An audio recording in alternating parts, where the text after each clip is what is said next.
قل هذه سبيلي أدعو إلى الله على بصيرة أنا ومن اتبعني وسبحان الله وما أنا من المشركين.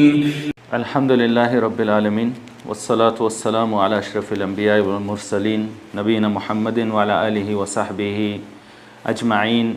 Amma ba'du.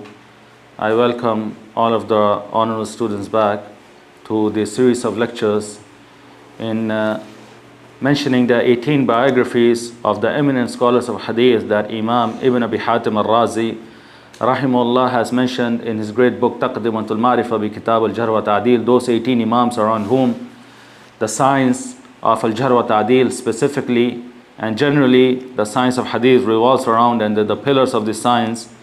And we have now reached the final Imam from the Imams of the third level that Imam Ibn Abi Hatim al-Razi has mentioned in this book.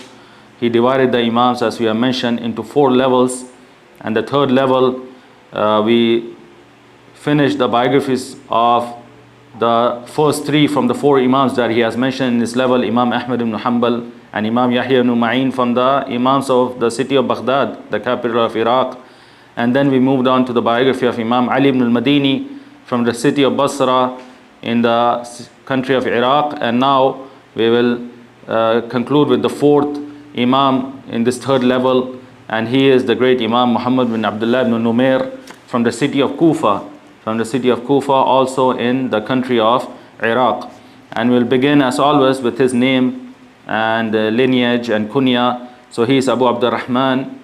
This is his kunya, Abu Abdurrahman Muhammad ibn Abdullah ibn Numair, Muhammad ibn Abdullah ibn Numair al-Hamdani al-Kharifi Mawlahum al-Kufi. And Imam al-Zahabi in his book Siyar A'lam an-Nubala, he has described him with this title, al-Hafidh al-Hujjah Shaykhul Islam, that he is the utmost precise memorizer of the hadith of Prophet Muhammad sallallahu alaihi wasallam, a hujjah, a proof in hadith and his sciences, a pillar of this science, Shaykhul Islam, and he is from the major of those students who took from the Tabi'ul Atba. As far as his ascription, Al-Hamdani Al-Kharifi, then it is ascription to Kharif ibn Abdullah ibn Kathir, which is a sub-tribe of the tribe of Hamdan, the major well-known Arab tribe of Hamdan, and he's Mawlahum, meaning he's ascribed to this tribe by way of wala, by way of being ascribed to it and not being originally from this tribe. And Al-Kufi, then it is ascription to the well-known city of Kufa in Iraq, where he was from. As far as his birth, then he was born in the year or after the year 160 after the Hijrah. He was born a few odd years after 160 after the Hijrah.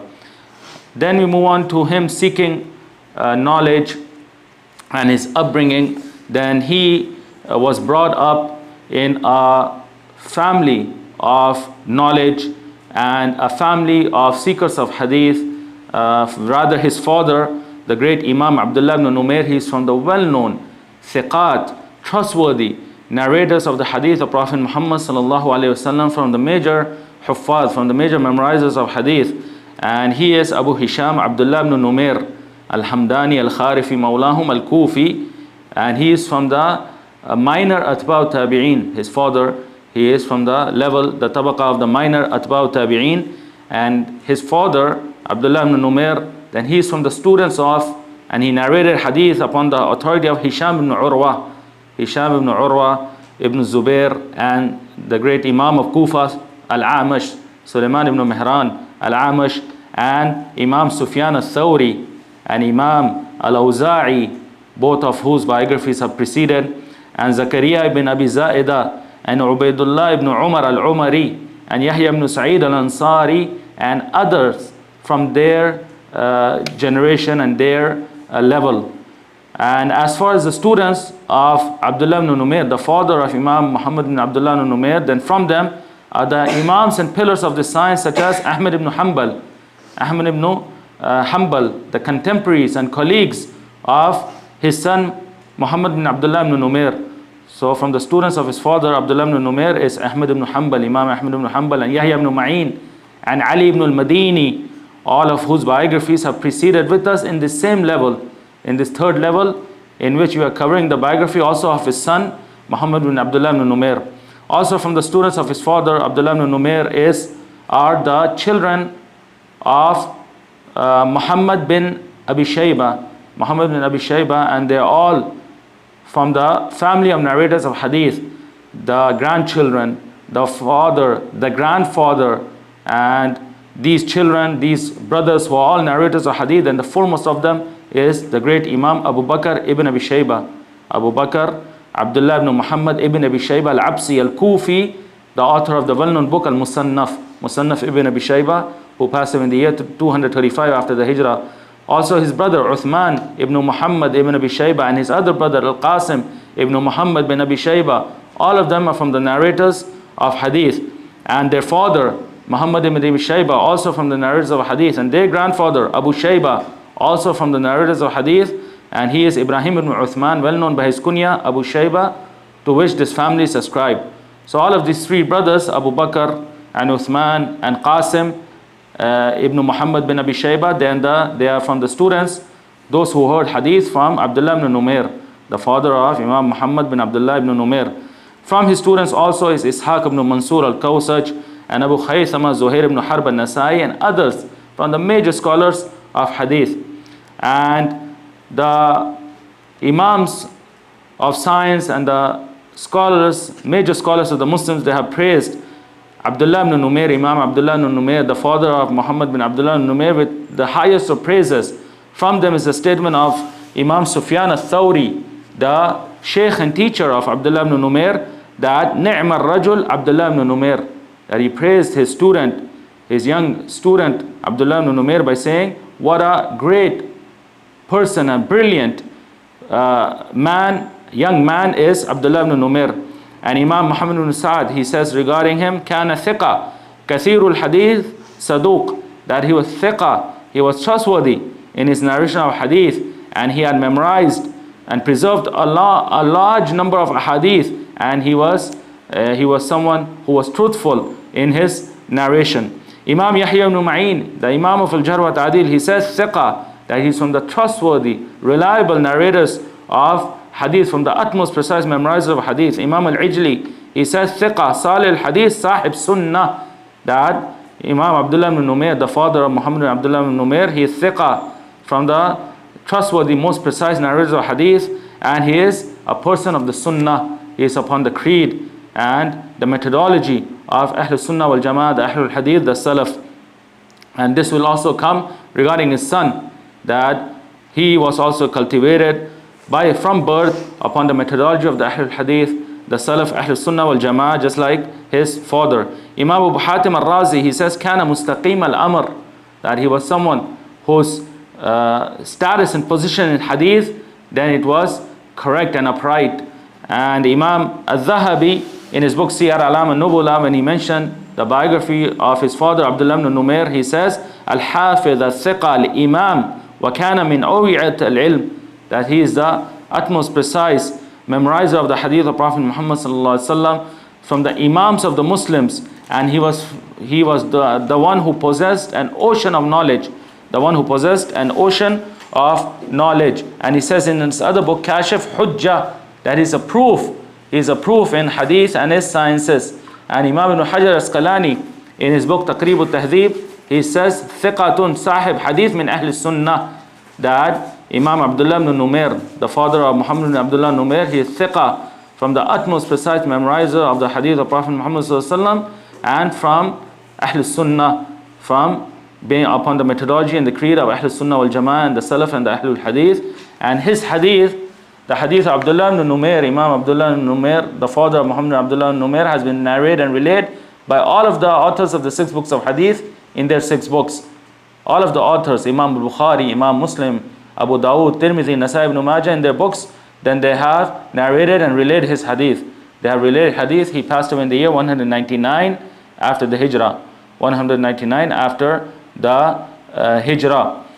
So this was the household in which this great Imam Muhammad bin Abdullah ibn Numair opened his eyes in, and his great father who cultivated him and who rose him in this environment of knowledge and love for hadith and seeking the hadith of Prophet Muhammad sallallahu alaihi wasallam from an extremely young age. And Imam Muhammad bin Abdullah ibn Numair, he reached a high status and position in knowledge and in piety and virtue from a young age due to the cultivation of his father. Ahmad ibn Sinan al-Qattan, he says, ما رأيت من الكوفيين من أحداثهم رجلا أفضل عندي من ابن نمير كان يصلي بنا الفرائض وأبوه يصلي خلفه قدم علينا أيام يزيد بن هارون يعني واسطا. Ahmad ibn Sinan al-Qattan from the Al-Wasiti, from the city of Wasit in Iraq, he says that I have not seen anyone from the city of Kufa, in their youth, in their young age, anyone who was more virtuous and better than Imam Muhammad bin Abdullah ibn Numair. And he used to pray the 5 daily prayers with us as an Imam. He used to lead us in the 5 daily prayers as an Imam, and his father, the great Imam Abdullah ibn Numair, he used to pray behind him. He used to pray behind his son, showing the great status and position he reached at a very young age. That even his father, from the thiqat, trustworthy narrators from the Imams of the Muslims, he also used to pray behind his son. And Ahmad ibn Sinan al-Qattan, he says that he came to us, he traveled to Wasit, the major center of knowledge and major center of hadith studies in those times.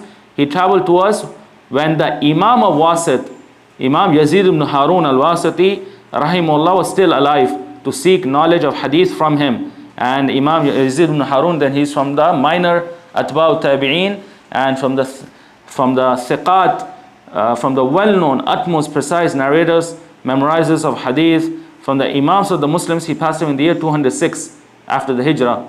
206 after the Hijrah, showing the upbringing of this great Imam Muhammad bin Abdullah ibn Numair and his pursuits in seeking knowledge and the high position he reached in knowledge from a young age in his youth.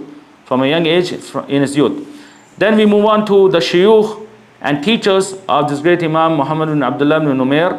So from his shuyukh and teachers, of course, the foremost of them is his father.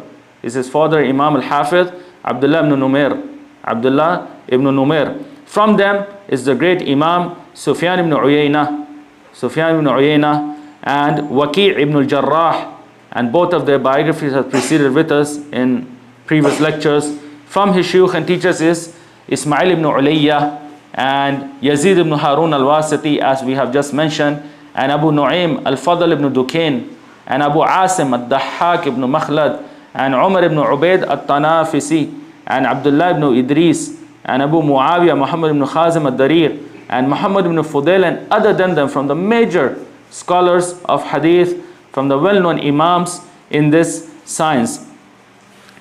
As far as the students, and these students show the status and position of this great scholar and Imam Muhammad bin Abdullah ibn Numair in hadith and his sciences. So from his students, those who heard hadith from him and sought the knowledge of hadith from him and related hadith on his authority, are Imam al-Bukhari and Muslim in the Sahihain.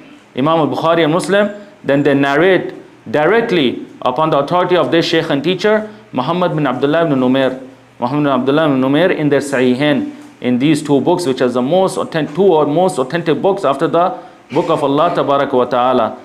So they narrate directly upon their sheikh and teacher, Muhammad bin Abdullah ibn Numair, in several places, in hundreds of ahadith that they have relayed on his authority in the Sahihain. Also Imam Abu Dawood in his well-known book as-Sunan, and Imam Ibn Majah in his well-known book as-Sunan, they also narrate directly from him. They also sought hadith and his sciences directly from him, and they relay ahadith directly upon him in their books as-Sunan. As far as Imam al-Tirmidhi and Imam al-Nasai, then they narrate by way of a link between themselves and Imam Muhammad bin Abdullah ibn Numair, they could not hear hadith directly from him, but they heard hadith from his students who they relay hadith upon. So all of the authors of the 6 books of hadith, just like his father, Imam Abdullah ibn Numair, then all of the authors of the 6 books of hadith relayed the hadith of his son also, Imam Muhammad bin Abdullah ibn Numair, in their 6 books. In the 6 books, 4 of them, Imam Bukhari, Muslim, Abu Dawud, Ibn Majah, relay a hadith on him directly. They are from his direct students. And 2 of them, Imam Tirmidhi and Nasai, they relay his hadith by way of one of his students, by way of a link between them and Imam Muhammad bin Abdullah ibn Numair. From his other well-known students, from the Imams of hadith and the pillars of the science of Imam Muhammad bin Abdullah ibn Numair, from his students is Imam Muhammad bin Yahya al-Dhuhli, and Imam Abu Hatim ar-Razi, and Imam Abu Zur'a ar-Razi. They are from the foremost of the students of Imam Muhammad bin Abdullah ibn Numair, whose biographies are coming inshallah. And Yaqub ibn Shayba, and Yaqub al-Fasawi, and Baqi ibn Makhlad, and Abdullah ibn Ahmad ibn Hanbal, the son of Imam Ahmad ibn Hanbal, and Abu Ya'la al-Mawsili, and others from the major scholars of hadith, and around whom this science revolves. Then they are all from the students of this great Imam Muhammad bin Abdullah ibn Numair. Then we move on to the next part of our discussion, which are the praise of the scholars of hadith regarding Imam Muhammad bin Abdullah ibn Numair and his status and position, especially in hadith and his sciences, and his rank near them. So Abu Ismail al-Tirmidhi, he says, كان أحمد بن حنبل يعظم محمد بن عبد الله بن نمير تعظيما عجيبا ويقول أي فتى هو. That he says, Abu Ismail al-Tirmidhi, that the great Imam Ahl-Sunnah wal-Jama'ah, Imam Ahmad ibn Hanbal, the contemporary and peer and colleague of Imam Muhammad bin Abdullah ibn Numair, he used to honor and revere him with a great honor and respect. And he used to say, because he was younger than Imam Ahmad ibn Hanbal in age, he used to say that in amazement when he would see him and hear about him, that what kind of youth is this? In amazement of the great status and position that Imam Muhammad bin Abdullah ibn Numair reached in knowledge and in hadith and sciences from a young age.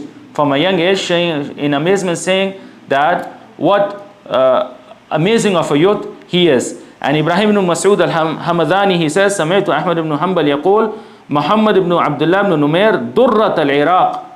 That he says that I heard Imam Ahmad ibn Hanbal saying that Muhammad ibn Abdullah ibn Numair, he is the pearl and jewel of Iraq.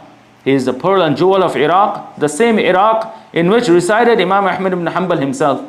He used to say that the pearl and jewel of Iraq, of our region and country, is the great Imam Muhammad ibn Abdullah ibn Numair. Ali ibn al-Husayn ibn al-Junayd, he says, كان أحمد وابن معين يقولان في شيوخ الكوفيين ما يقول ابن نمير فيهم، يعني يقتديان بقوله في أهل بلدي. That Ali ibn Husayn ibn Junayd, he says that Imam Ahmad ibn Hanbal and Imam Yahya ibn Ma'in, from the foremost of the scholars of al-Jarh wat-Tadeel, of criticizing and praising the narrators of hadith, and from them is Imam Yahya ibn Ma'in, the Imam of the science, Imam of al-Jarh wat-Tadeel. They used to rule upon the narrators from the city of Kufa, the narrators of hadith from the city of Kufa with what Imam Muhammad bin Abdullah ibn Numair had ruled regarding them. With what Imam Muhammad bin Abdullah ibn Numair had ruled regarding them, meaning that they would follow his ruling and position regarding the narrators of Kufa, because they were the narrators of his city and locality, that he had most knowledge of them, more than them who are from the scholars of Baghdad, as has preceded with us in our previous lectures, showing the great status and position and rank he had near these great Imams such as Imam Ahmad and Yahya ibn Ma'in, that even in criticizing and praising the narrators, they will return back to him for the narrators of his region and locality and base their rulings upon his positions. And Ali ibn al-Husayn ibn Junayd also says, ما رأيت بالكوفة مثل محمد بن عبد الله بن نمير كان رجلا قد جمع العلم والفهم والسنة والزهد. He says from the students of Imam Ibn Numair, Ali ibn al-Husayn ibn Junayd, that I have not seen in the city of Kufa, which was one of the major centers of the knowledge of hadith and hadith studies, he says, I have not seen anyone who resembled Muhammad bin Abdullah ibn Numair. He was someone who combined in him knowledge and understanding and the sunnah, being upon the methodology of Ahlul Sunnah wal Jama'ah, Ahlul Hadith and the Salaf, and zuhud and asceticism. Ahmad ibn Muhammad ibn Rishdin, he says, Sa'altu Ahmad ibn Salih al-Misri and Muhammad ibn Abdullah ibn Numair. قال تسألني عن رجل لم أرى بالعراق مثل رجلين هذا ابن النمير الصغير محمد والذي ببغداد يعني أحمد بن حنبل ما رأيت بالعراق مثلهما أجمع منهما للعقل والعلم والدين ولكل شيء. Ahmad ibn Muhammad al-Rishdin, he says that I asked the great scholar Ahmad bin Salih al-Misri, the Imam from the Imams of Hadith in the region of Misr in Egypt, regarding Muhammad bin Abdullah ibn Numair. Muhammad bin Abdullah ibn Numair. So he says, you're asking me regarding a man, a person that I did not see in Iraq, anyone who resembled him and another person, anyone who resembled these two scholars in the entire major land and country of Iraq. One of them is this youth, Muhammad bin Abdullah ibn Numair, that I did not see anyone who resembled him, and the other is the one who resides in Baghdad, meaning Imam Ahmad ibn Hanbal.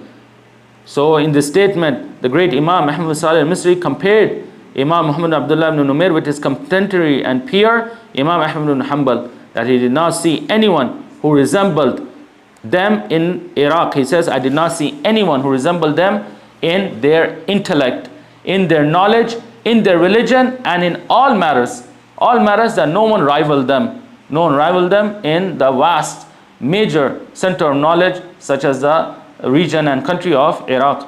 Al-Hasan ibn Sufyan, he says, Ibn Numair Rehanatul Iraq wa Ahadul Alam, that Imam Muhammad bin Abdullah ibn Numair, he is the fragrance of Iraq, and he is from the foremost of the Imams of the Muslims. He is from the foremost of the Imams of the Muslims. Muhammad bin Abi Safwan al-Thaqafi, he says, Ma ra'aytu kufiyan dakhal al-Basra yushbih Muhammad bin Abdullah ibn Numair. He says, no one entered our city of Basra in seeking hadith and in relaying and narrating hadith and teaching hadith and his sciences from the city of Kufa who resembled in his knowledge, in his virtue, Muhammad bin Abdullah ibn Numair. Muhammad bin Abdullah ibn Numair, even though the greatest of the scholars of hadith, then they all traveled to Basra due to it being from the foremost of the centers of hadith studies and knowledge in those times. Imam Ahmad ibn Abdullah al-Ijli, he says, Kufiyun thiqatun yu'addu min ashab al-hadith. That Imam Muhammad bin Abdullah ibn Numair, he is Kufi, from the city of Kufa. He is thiqa, from the utmost precise narrators of hadith, and he is from the Ahlul Hadith. He is from the Ahlul Hadith, and inshallah we will mention this statement again when we talk about his methodology in jurisprudence. The methodology is great Imam Muhammad bin Abdullah ibn Numair in jurisprudence, that even though he is a narrator of hadith and from the trustworthy, reliable, utmost precise narrators of hadith, Imam al-Ijli has ruled upon him to be from the Ahlul Hadith. To be from the Ahlul Hadith, and we will explain this matter as to if there is repetition in this statement or there is some added additional benefit. To rule upon a narrator of hadith to be also from the Ahlul Hadith. Is this just repetition that the Ahlul Hadith, they are just narrators of hadith, those people who memorize and preserve the hadith and the sunnah of Prophet Muhammad ﷺ, then relay it, convey it, teach it? Or is this a methodology in matters of creed, in matters of jurisprudence that one follows, and if he follows, then he is counted to be from the Ahlul Hadith. He is counted to be from the Ahlul Hadith, as will come inshallah. His student, Imam Abu Dawud al-Sijistani, rahimahullah, the author of the well-known book of Sunan Abu Dawud, he says, Huwa athbat min abi, that even with the high position and status his father, Imam Hafiz Abdullah ibn Numair, reached, as we just read, the praise of the scholars regarding him, and he's from the utmost precise memorizers of hadith. Then Imam Abu Dawud says, his son, Imam Muhammad bin Abdullah Numair, he is even of a higher level in precision and in memorization than his father. He is from even of a higher level of trustworthiness, reliability, in authentication, in precision memorization than his father. His other student, Imam Abu Hatim, ar-Razi, he says ثقة يحتج بحديثي. That Imam Muhammad bin Abdullah ibn Numair, he is thiqa, from the trustworthy, utmost precise narrators of hadith, and his hadith are to be accepted and taken as a proof. They are sahih, authentic hadith that he narrates, they are to be accepted and taken as a proof. And his another student, Muhammad ibn Waddah, he says, هو الثقة الثقات كثير الحديث عالم به حافظ له. That Imam Muhammad bin Abdullah ibn Numair, he is not just thiqa, he is the thiqa of the thiqat. He is the utmost precise narrators of the utmost precise narrators, and he had memorized a vast number of ahadith, and he is the one who was a precise memorizer of them, and he had knowledge about them. He had knowledge about the ahadith and that which the ahadith contain in matters pertaining to the asanid, the chains of narration of those ahadith, and matters to the concerning the mutun, the text of those ahadith. Imam al-Nasai, the author of the well-known book As-Sunan, he says thiqatun ma'mun, that he is from the utmost precise, reliable narrators of hadith, those who are to be entrusted regarding his narration. His student, Imam Abu Ya'la al-Mawsili, the author of the well-known book Musnad Abi Ya'la, he says, Hadith Muhammad ibn Numair, Yamla as-sadr wa-nahar, wa hasbuka bihi, wa kana sayyidul muslimin. That the hadith of Imam Muhammad ibn Abdullah ibn Numair, it fills one's chest and one's necks. It fills one's chest and one's necks, meaning he was utmost precise in his memory. It fills one's chest in his precision in memory, and he had a large quantity of ahadith that he had memorized, so it fills one's necks, that both in quantity and quality, then his hadith was of the highest of ranks. And he says, sufficient as he was from the leaders of the Muslims, from the foremost of the imams of the Muslims. Imam Ibn Qani', he says, thiqatun thabt, that he is not just thiqa, he is thiqatun thabt, that he is of a higher level in precision and memorization, which is the highest of the levels of the narrators of hadith. Imam Ibn Hibban, the author of the well-known book As-Sahih, Sahih Ibn Hibban, he says, كان من الحفاظ المتقنين وأهل الورع في الدين, that he was from the precise memorizers of the hadith of Prophet Muhammad sallallahu alaihi wasallam, and he was someone who had piety in his religion, someone who was pious and feared Allah tabarak wa ta'ala in his religion. Imam al-Daraqutni, the author of the well-known book As-Sunan, Sunan al-Daraqutni, he says, كان من حفاظ الكوفيين وله تاريخ من تصنيفه, that he was from the utmost precise memorizers of hadith in the region of Kufa, and he authored a book in which he ruled upon the narrators of hadith with al-Jarh wat-Tadeel. He ruled upon the narrators of hadith with criticizing and praising them. And Imam al-Zahabi, in his book Tarikh al-Islam, he also says, Ahadul Alam وله كلام في الجرح والتعديل والعلل. He is from the Imams of the Muslims, and he has speech in criticizing and praising the narrators of hadith and speaking about the hidden defects in a hadith. Speaking about the hidden defects in a hadith. And we would like to mention a benefit here, that Imam Muhammad bin Abdullah ibn Numair, and him being mentioned in this book Taqdimatul-Marifah, from the 18 Imams who the pillars of this science, it shows without a doubt his great status and position in this science, that he is from the Imams of al-Jarh wat-Tadeel, those who criticize and praise the narrators of hadith. And Imam al-Daraqutni and Imam al-Zahabi have mentioned that he authored books in criticizing and praising the narrators of hadith. But sadly, his books have not reached us. These books have not reached us, but the Imams of al-Jarh wat-Tadeel and those who have authored in the science, they have preserved his speech regarding the narrators of hadith. And from the foremost of the sources in which one will find his rulings upon the narrators of hadith is this book, al-Jarh wat-Tadeel of Imam Ibn Abi Hatim ar-Razi. Imam Ibn Abi Hatim ar-Razi. And Imam Ibn Abi Hatim ar-Razi, he directly narrates upon the student of Imam Muhammad bin Abdullah ibn Numair, Ali ibn al-Husayn ibn al-Junayd. Ali ibn al-Husayn ibn al-Junayd, on the authority of his sheikh and teacher Muhammad bin Abdullah ibn Numair, in his rulings upon the narrators of hadith, on the authority of Abu al-Hasan Ali ibn al-Husayn ibn al-Junayd ar-Razi, who passed away in the year 291 after the Hijrah, who is from the city of Rai, the same city of Imam Ibn Abi Hatim ar-Razi. So he took the knowledge of al-Jarh wat-Tadeel and the statements and rulings of Imam Muhammad bin Abdullah ibn Numair upon the narratives of hadith from his student of his region and locality, Ali ibn al-Husayn ibn al-Junayd ar-Razi.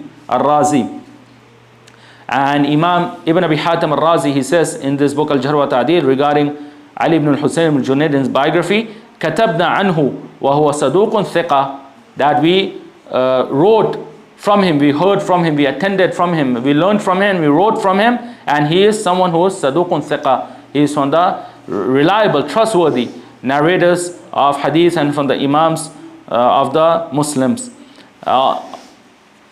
Also in praise of Imam Muhammad bin Abdullah ibn Numair, Imam al-Dhahabi, he says in his book Siyar, Alam al-Nubula, as has preceded his titles, Al-Hafidh, Al-Hujjah, Shaykh al-Islam. He is the Hafidh, the proof, the Hujjah in hadith and his sciences, Shaykh al-Islam, وَكَانَ رَأْسًا فِي الْعِلْمِ وَالْعَمَلِ, that he was from those scholars who combined between knowledge and action. He combined between knowledge and action. He's from the foremost of the scholars in this regard. And Imam Ibn Hajar al-Asqalani in his book Taqdimatul-Marifah, he says regarding him, ثِقَةٌ حَافِظٌ فَاضِلٌ, that he was of the utmost highest precise memorizers of hadith, and he is someone who is person of virtue. And he says in his book Al-Isaba fi Tamyiz al-Sahaba min kibar al-thiqat, that he's not just a thiqa, he's from the highest level of the thiqat, trustworthy, utmost precise narrators and scholars of hadith.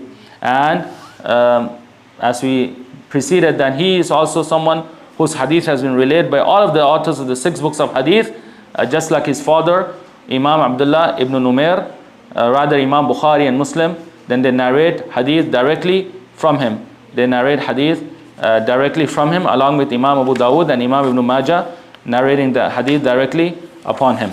Then we move on to the next part of discussion, which are some aspects of his life, and in which there's lessons for us. From them is his piety and his worship, that he was from those scholars who combined knowledge with action, and he implemented his knowledge, and he was from the pious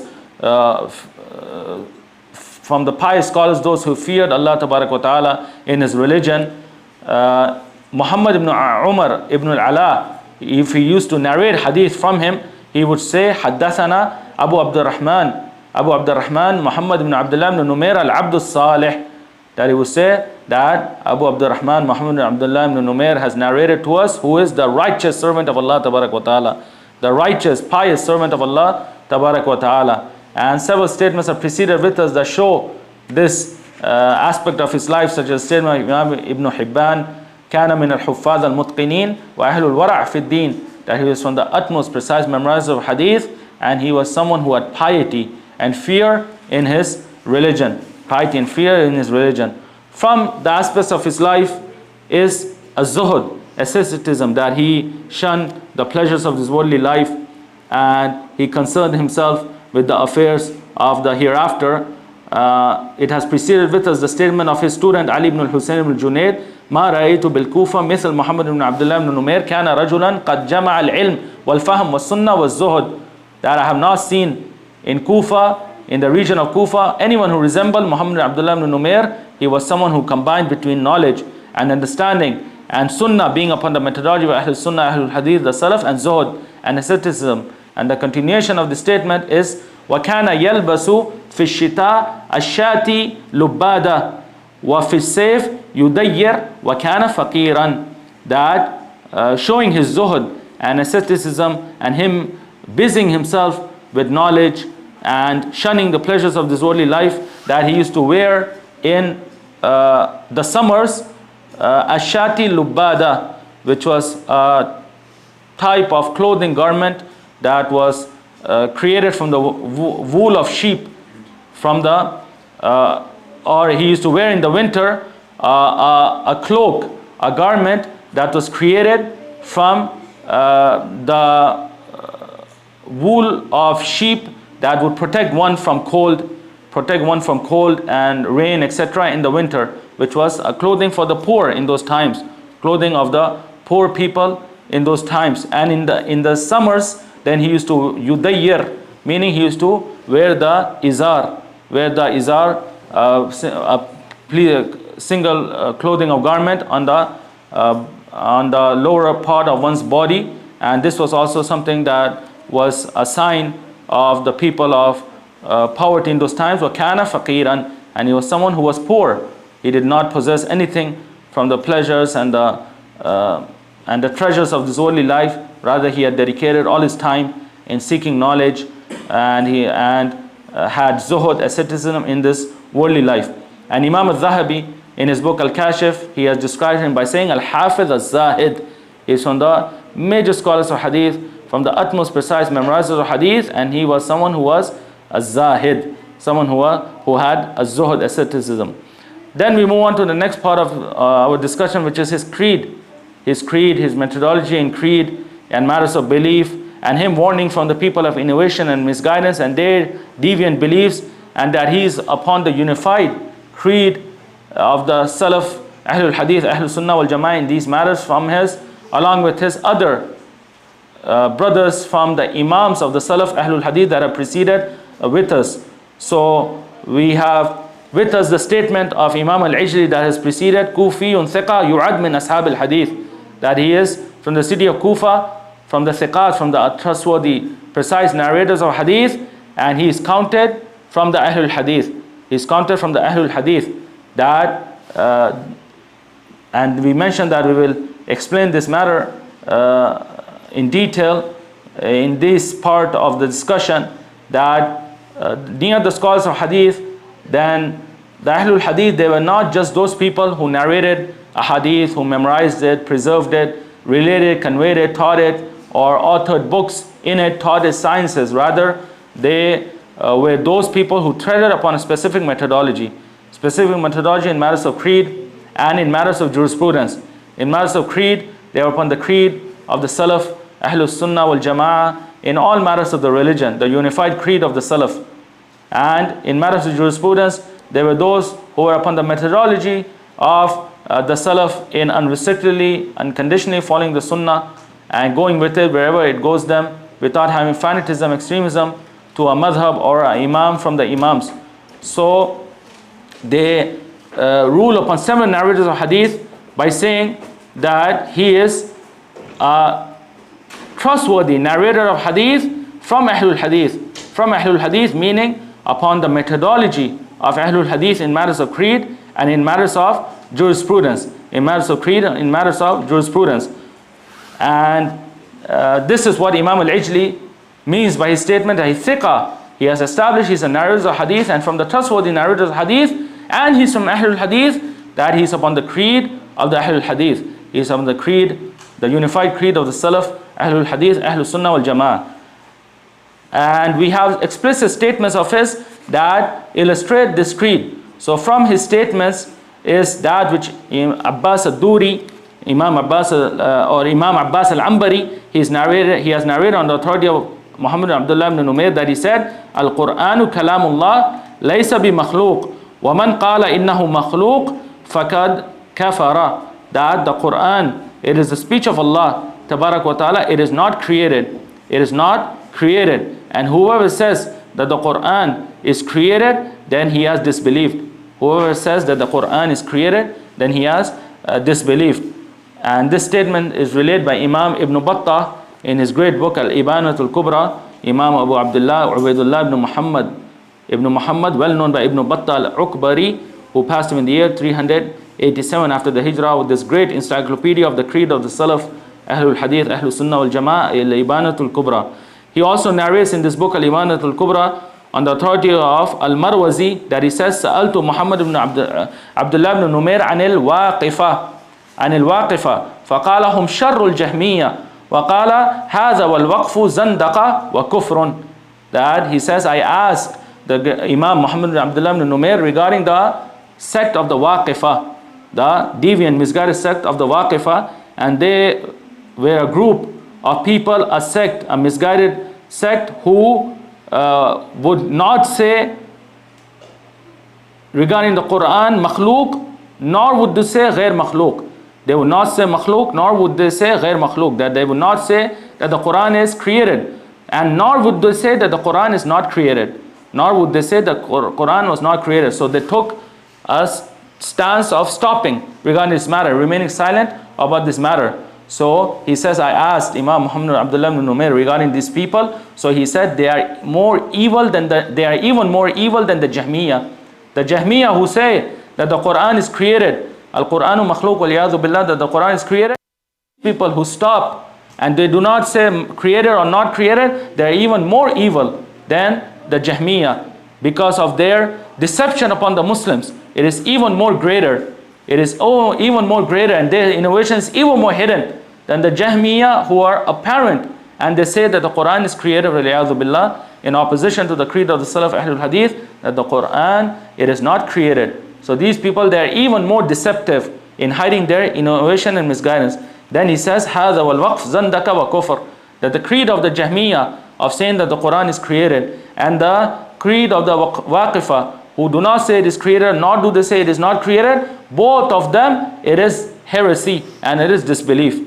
Both of it is heresy and it is a disbelief. In these statements we find the great illustration of the creed of this great Imam in those times in Iraq, in which the Mu'tazila and the Jahmiyyah, then they were testing the Imams of Ahlul Sunnah wal Jama'ah and the Imams of the Salaf Ahlul Hadith such as him with the severest of tests, and these statements of his are a clear proof of his sound creed and him preserving and forbearing in that creed with all of the difficulties that came in those times with outrightly professing such creed. As far as then we move on to the next part of discussion, which is his methodology in jurisprudence, in subsidiary matters, his methodology in unrestrictedly, unconditionally following the sunnah of the Prophet ﷺ, and he being upon the madhab of the Ahlul Hadith, the manhaj of the Ahlul Hadith in matters of jurisprudence. So as we said, the statement of Imam al-Ijli is proof of us, in which he says, ثقة يعد من أصحاب الحديث. He is a narrator of hadith who's trustworthy, reliable, precise narrator of hadith, and he's from Ahlul Hadith. He's from Ahlul Hadith, meaning he's from Ahlul Hadith in his methodology, in creed that has preceded, and in subsidiary matters, in matters of jurisprudence. And this is similar to the statement of Imam Ibn Hajar Asqalani that we have mentioned from Taqdimatul-Marifah regarding his father, Imam Abdullah ibn Numair, in which he said, ثقة صاحب sunnah, صاحب hadith min ahl sunnah, صاحب hadith min ahl sunnah, that his father, he is from the narrators of hadith, from the trustworthy, reliable narrators of hadith, and he is from Ahl Sunnah, and he is from Ahl Sunnah, that he was upon the methodology of Ahl Sunnah wal Jama'ah, the Salaf Ahlul Hadith, in matters of creed and in matters of jurisprudence. So the father and son, both of them, then they were upon this creed and methodology of the Ahlul Hadith and mazhab of the Ahlul Hadith in matters of jurisprudence. And here we mentioned that we will talk about this point, that the scholars of hadith, then they did not just consider the Ahlul Hadith to be the narrators of hadith. And this is something, a doubt that is spread commonly, especially the people of enmity to the Ahlul Hadith and the people who are in opposition to the Ahlul Hadith and the methodology and madhab of the Ahlul Hadith, especially the Ahlul Rai, the Hanafis, in their zeal to be included amongst the Ahlul Hadith, who they realize and they accept that they are the safe sect and they are the aided group, as has come in authentic ahadith of the Prophet ﷺ, the sect that will save from the hellfire and the group that will be aided until the end of times. Even the Hanafis, Ahlul Rai, then they accept, and they cannot do except by giving testimony that they are the Ahlul Hadith. They are the Ahlul Hadith. So in order to be included in this group, then they claim and spread this doubt that the Ahlul Hadith, then everyone is included amongst the Ahlul Hadith who is a narrator of hadith, who memorizes a hadith, who teaches, relays a hadith, who authors books in hadith. That the Muhaddithun, the scholars of hadith, the one who busies himself with hadith and his sciences, who learns it, who teaches it, who authors books in it, he is from the Ahlul Hadith. He is from the Ahlul Hadith. And we have explicit statements for the Imams of al-Jarh wat-Tadeel, the Imams of criticizing and praising the narrators of hadith, the Imams of the science who have deemed just not narration of hadith to be sufficient for a person to be from Ahlul-Hadith.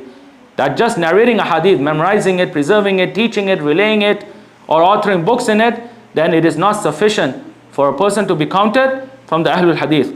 From these statements is a statement of Imam Yahya ibn Sa'id al-Qattan, rahimahullah, whose biography is preceded from the Imams of the science of al-Jarh wat-Tadeel, who passed away in the year 198 after the Hijrah. He says regarding the great Imam Sulaiman ibn Tarkhan al-Taymi, from the precise narrators of hadith, from the trustworthy, reliable, precise memorizers of hadith, he says regarding him, as has been relayed by Imam Ibn Abi Hatim in this book al-Jarh wat-Tadeel, كان التيمي عندنا من أهل الحديث. كان التيمي عندنا من أهل الحديث. That even after him being a narrator of hadith and a precise narrator of hadith, he says he was near us from Ahlul Hadith. That this additional benefit here, additional ruling, that he was upon the methodology of the Ahlul Hadith in matters of creed and in matters of jurisprudence. He says, Imam Yahya ibn Sa'id al-Qattan, regarding another narrator, a narrator of hadith, someone who had memorized, preserved the hadith and taught it and related, Imran ibn Qudama al-Ammi, he says regarding him also, as found in this book al-Jarh wat-Tadeel, lam yakun min ahl al-hadith. That even though he was a narrator of hadith, Imam Yahya ibn Sa'id al-Qattan says he was not from the Ahlul Hadith. So here, if he was negating him being a muhaddith, someone who memorized, preserved and relayed a hadith and taught it, then there would be contradiction in the statement. That how could he say that this narrator of hadith, the one who teaches hadith, and he's not from the Ahlul Hadith? If we confine and restrict the Ahlul Hadith terminology to just mean the scholars of hadith, as the people of the Hanafis, Ahlul Rai and others who wish to be included amongst the Ahlul Hadith while not even following their methodology.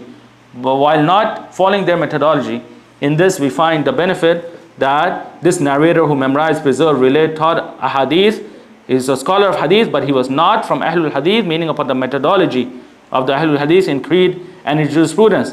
Imam Yahya ibn Ma'in, whose biography has preceded the Imam of this science of al-Jarh wat-Tadeel, who passed in the year 233 after the Hijrah, he says regarding a well-known narrator of hadith, Abdullah ibn Yahya ibn Abi Kathir al-Yamami, lam yakun min ahl al-hadith. That this narrator of hadith who memorized, preserved a hadith and taught it and related, he was not from the Ahlul Hadith. He was not from the Ahlul Hadith upon the methodology of the Ahlul Hadith in matters of creed and in matters of jurisprudence, as has been relayed by his student Imam Ibn Tahman in his Tarikh that he narrated upon Imam Ibn Ma'in min Kalam Ibn Ma'in fi Rijal. And Abdul Khaliq Ibn Mansur, he says, Su'ila Yahya ibn Ma'in an Abi Ma'mar al-Karhi فقال مثل أبي معمر لا يسأل عنه هو وأخوه من أهل الحديث. That he says that Imam Yahya ibn Ma'in, he was asked regarding Abu Ma'mar al-Karhi, Ismail ibn Ibrahim Abu Ma'mar al-Karhi. So he says that the one who is of the status and position of Abu Ma'mar, he is not to be asked regarding. He is not to be asked regarding. He and his brother, they are from the Ahlul Hadith.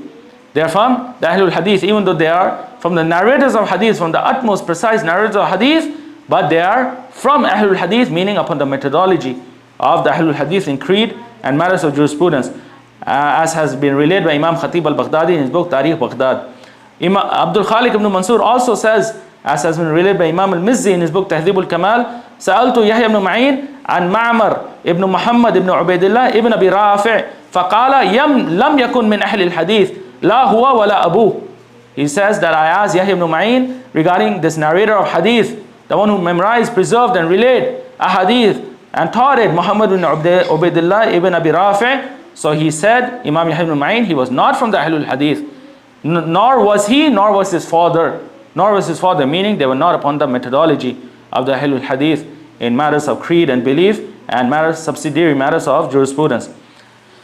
And this is found with all of the Imams of this science. All of the Imams of this science, such as Imam Ibn Abi Asim, who passed in the year 287 after the Hijrah, in his great book Al-Ahad wal-Mathani, he says, narrating hadith in his chain of narration, he says, Haddathana Ibn Abi Zard al-Ayli rajulun min ahli al-hadith thiqa. Rajulun min ahli al-hadith thiqa. That Ibn Abi Zard al-Ayli narrated to us, and he was someone who is thiqa, from the trustworthy, utmost reliable, precise narrators of hadith, someone who memorized, preserved the hadith accurately, precisely, and related and taught it, conveyed it, and he is from Ahlul Hadith. He is from Ahlul Hadith. Additional benefit that he is from upon the methodology of the Ahlul Hadith in matters of creed and subsidiary matters. For example, Imam al-Darqutni, the great Imam in this science, he passed away in the year 385 after the Hijrah. He says in his book Gharaib Malik, a great book in which he collected the ahadith of Imam Malik, that the narrators upon him have made mistakes in narrating upon him and errors in attributing upon him. Sadly, this book has not reached us, but Imam Ibn Hajar Asqalani has relayed from this book in his book Lisanul Mizan, Haddathana, that Imam al-Darqutni, he says in a chain of narration of this book Gharaib Malik, Haddathana Abdul Malik ibn Ziyad al-Nasibi wa kana min Ahl al-Hadith, that this narrator Abdul Malik ibn Ziyad al-Nasibi, who was someone who narrated a hadith, taught it, related, conveyed it, and he was from Ahl al-Hadith. He was from Ahl al-Hadith, that he was upon the creed and the methodology of the Ahl al-Hadith in matters of jurisprudence.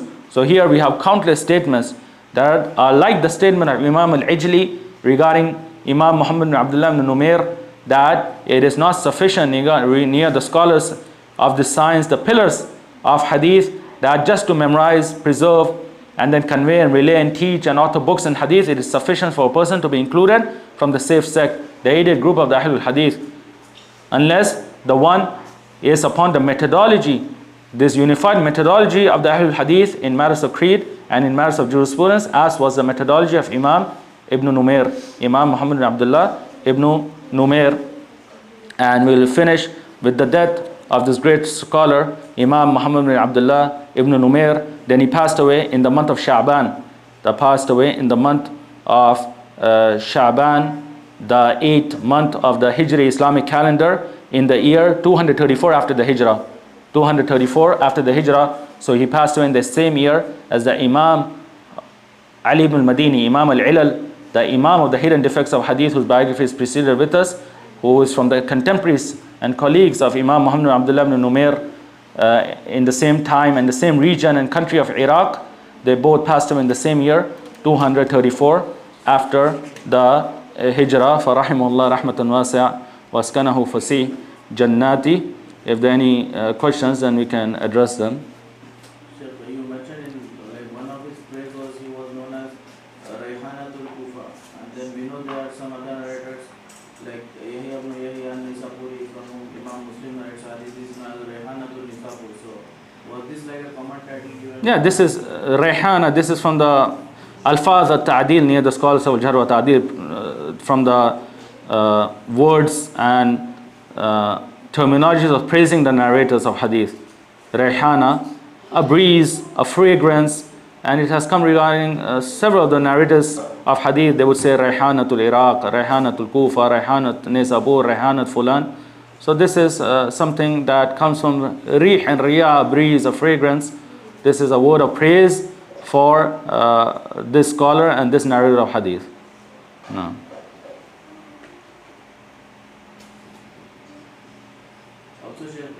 So the book Gharaib Malik of No. Imam Darqutni didn't reach us, and you said the statement of him is there in Lisan No. of Imam No. but isn't Lisan in which he collected the biographies of Yeah. unauthentic narrators? Yeah.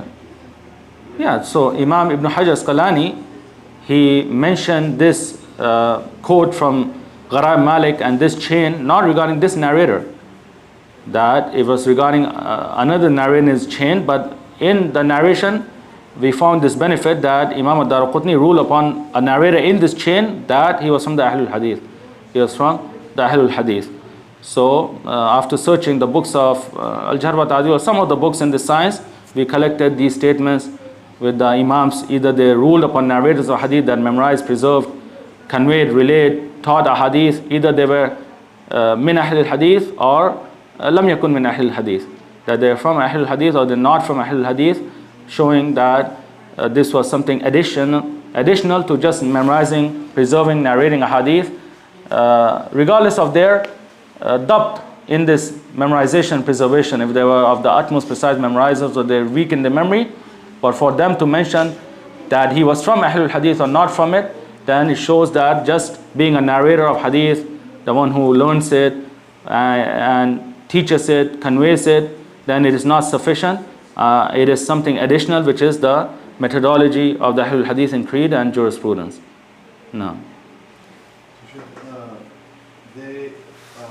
Them mentioning, as you said, that he was from the Ahle-Hadith, while narrators would be accepted, even if they had issues in creed, but because of their memory. So no, this is additional praise, ruling upon his methodology in creed and jurisprudence, that he was from the Ahlul-Hadith. But even if, as we have mentioned previously in several lectures, that this was a matter we discussed, which is narration upon the people and innovation and misguidance, that the scholars of Hadith, then their position is that, the majority position is that the people in innovation and misguidance, if the innovation and misguidance is not that which is bid'ah mukaffira, that exits a person from the fold of Islam, and the narrator is not a caller to his innovation, he keeps his innovation to himself, something that he was born and raised in or that he believed in, and he was someone who was truthful in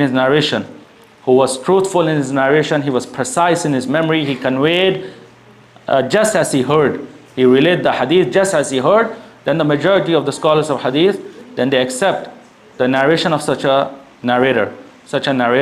So this is why they would narrate, they would rule upon narrators by saying thiqatun murji, thiqatun qadari, thiqatun khariji, that he was truthful in his narration, precise memorizer, who memorized and preserved and relayed just as he heard, but he was from the murjia, he was from the khawarij. So here, for them to say thiqatun min ahlil hadith, it is from the same angle, that he is from the precise, utmost precise memorizers of hadith, truthful, and he is from the ahlul hadith in their creed and in their methodology. No. Was Muhammad known for traveling? Mohammed bin Numair? Yeah, as we mentioned that this is the sunnah and the way and methodology of all of the scholars of hadith, that they would first seek the knowledge of hadith from the scholars of their region, and then they would travel. And this was something that was a necessity of this science, that they had to gather a hadith and change some narrations and hear from the shuyukh and the scholars from other regions and locality. So in the biography we have found some illustrations of this, that he traveled to Wasit, the city of Imam Yazid bin Harun in his time, the Imam of Wasit, the city of Iraq, and he traveled to other regions that have come with us, that someone says, Ma ra'aytu Kufiyan dakhal al-Basra, that Muhammad bin Abi Hatim, he said, I did not see a Kufi who entered Basra. So here we find that he traveled to Basra also. So if one collects these statements of the scholars, then he might be able to map together the cities and the localities that he traveled to for seeking hadith of the Prophet sallallahu alaihi wasallam. No. If there are no questions, then we'll stop here and continue inshallah with the next session. وذكر فإن الذكرى تنفع المؤمنين وما خلقت الجن والإنس إلا ليعبدون